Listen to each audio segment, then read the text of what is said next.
งสือนามนิธิภาษาการแพทย์ปี1จะมาสาธิตการทรงจานหนักของเส้นเลือดดำคนเจ็บนี้ถือว่านางบุญมีอายุ30 ปีอยู่บ้านนาเมืองนครปากเซอยู่เตียงเบอร์4ห้องเบอร์5มานอนที่หมอย้อนมีอาการหอบของยาพื้นแห้งซึ่งตามแผนการติดตัวของท่านหมอแม่นให้ทรงจานหนักทางเส้นเลือดดำสบายดีแม่เสียงเด้โดยอายุตะปีอยู่บ้านเมืองภายในนี้โดยคือแม่นักศึกษาการแพทย์ที่ลงมาฝึกงานในคลินิกเด้อที่นี่คุณจะมาสงสารหนังมีเนื่องจากว่าไม่มีอาการเจ็บท้องมีแห้งเลยกันคุณจะมาสงสารหนังเพื่อทุกเพศหนักที่ทางการเสียไปลูกของปัญญา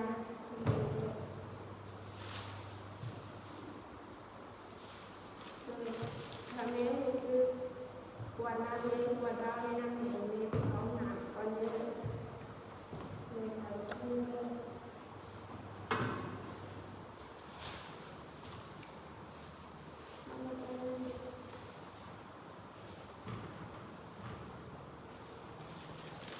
สมาศึกษาได้ละเอียดและ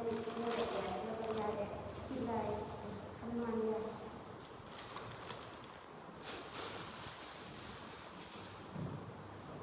แบบจะมีอะไรไม่รู้ค่ะ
โดยให้แม่กำมือเอาไว้เด้อ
จะมา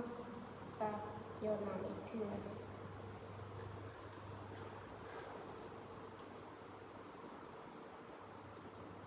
เดี๋ยวเราได้แม่ที่ได้ว่าพ่อให้แม่ติ้งสายเด้อถ้าหากแม่มีอาการผิดปกติก็ให้แจ้งทันทีเด้อ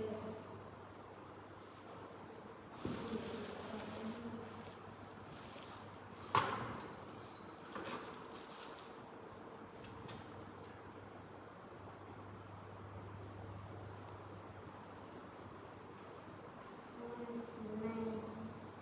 กอง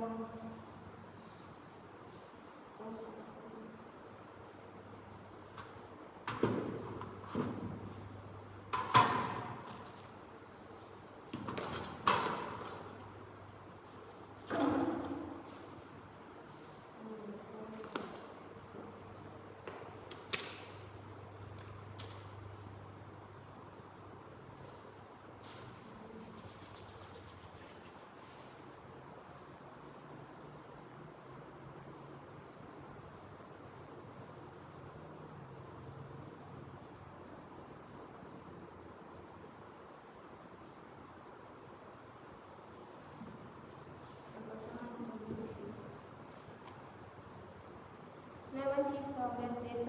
2026ได้ให้สร้างน้ำเกอร์ให้แก่คนเจ็บในเวลา 11:30 หยอดต่อนาทีซึ่งน้ำจะหมดในเวลา 16:33 นาทีซึ่งคนเจ็บบ่มีอาการแพ้ใดๆถือว่าปกติ